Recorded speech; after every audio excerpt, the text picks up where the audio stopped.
वज़ीराबाद से रिपोर्ट शामिल करते हैं डॉक्टर खालिद महमूद की। बैनुल अक़वामी चैरिटी और समाजी बहबूद की तंजीम मुस्लिम हैंड्स के ज़ेर तमाम आज ईद के तीसरे रोज़ भी मुल्क भर में सैकड़ों जानवरों की कुर्बानी दी गई। इस मौका पर मुस्लिम हैंड्स पाकिस्तान के regional manager Gujranwala division Syed Khurram Raza Rizvi ने इंसाफ न्यूज़ HD से बातचीत करते हुए कहा कि मुस्लिम हैंड्स इंटरनेशनल ने दुनिया के 54 से ज़ायद ममालिक में कुर्बानी प्रोजेक्ट पर काम कर रही है।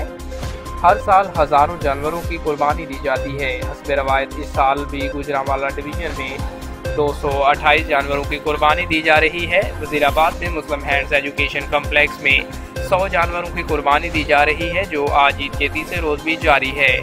इसी तरह डस्का में 68 और जलालपुर जटा गुजरात में 60 जानवर ज़बह किए जा रहे हैं और गोश्त मुस्तकीन और हकदार अफराद में तकसीम किया जा रहा है। उनका कहना था कि कंट्री मैनेजर मुस्लिम हैंड्स पाकिस्तान साहबजादा सैयद ज़ियाउल नूर शाह की ज़ेर निगरानी पाकिस्तान के मुख्तलिफ शहरों पेशावर, कोयटा, रावलपिंडी, सरगोदा, लाहौर, आज़ाद कश्मीर, अंदरून सिंध और दीगर इलाकों में 1800 से ज़ायद जानवरों की कुर्बानी दी जा रही है।